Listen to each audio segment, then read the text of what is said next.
Dawn breaks over Prince Edward Island's northern shore. Canada's smallest province is famous for beaches like this, sunny, inviting. Yet these waters hold a secret, hiding just beneath the surface.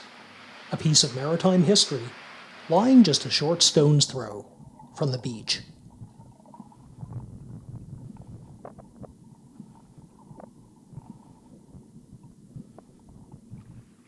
This sizable chunk of hull plating is part of the Sovinto, a ship that ran aground here at Priest Pond back in 1906. Built in Scotland and based out of Finland, she operated as a transport vessel for nearly 30 years before her final voyage. On the morning of November 4th, the four-masted bark left Campbellton, New Brunswick, bound for Australia with a load of lumber. Barely 300 miles into her journey, a storm kicked up.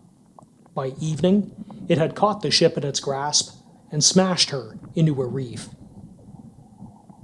For the next 48 hours, residents from nearby communities fought wind and wave to save the sailors trapped on board. Despite their best efforts, 12 of her 22-man crew lost their lives. The survivors found their way to shore and into the homes of local families, who took them in as they helped them recover from their ordeal. Scattered fragments of the Sovinto still litter the bottom of the bay. Local divers say larger pieces lie further out to sea. On this day, the currents close to shore show their strength, making safe exploration difficult. Even still, they're merely a whisper compared to the danger faced by the Sovinto's crew during that long ago, late autumn storm. Still photography lets us more closely examine small pieces of wreckage. For example, this section of ribbing that once held part of the Sovinto's hull together.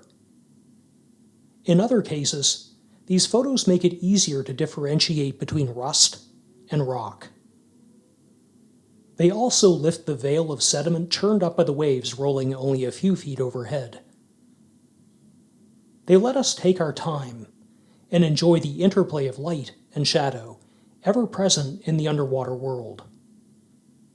Above all, they show us the rich and diverse marine ecosystems thriving where so many met their deaths well over a century ago. Roughly 65 kilometers westward, in quieter, more inviting waters, lies a relic from the final months of World War I. Jagged, rusted remnants near the shoreline form a trail leading us further out to sea, directly to a glimpse of maritime history resting less than 100 meters from the beach. Designed for the Great Lakes, the George N. Orr should never have been out on the open ocean. However, wartime needs dictated that the American freighter take on shipping duties along the North Atlantic coast. Laboring mightily to fulfill a task for which she'd never been intended, the storms of winter hit her hard. On December 14, 1917, she ran into trouble while en route from Montreal to New York.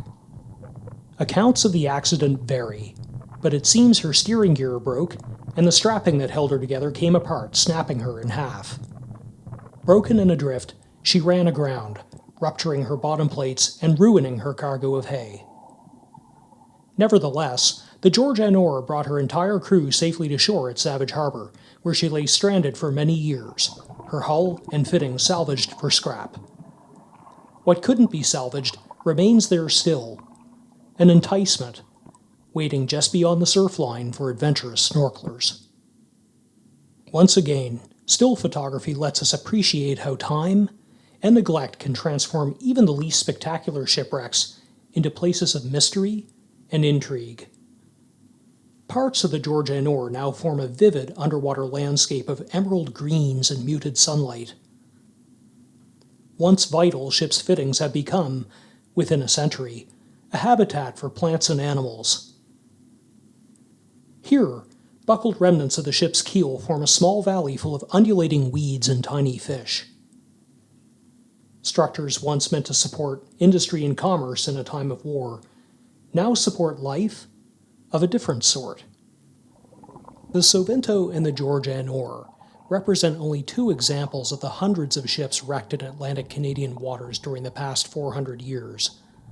Lives and livelihoods lost to the vicissitudes of waves and weather.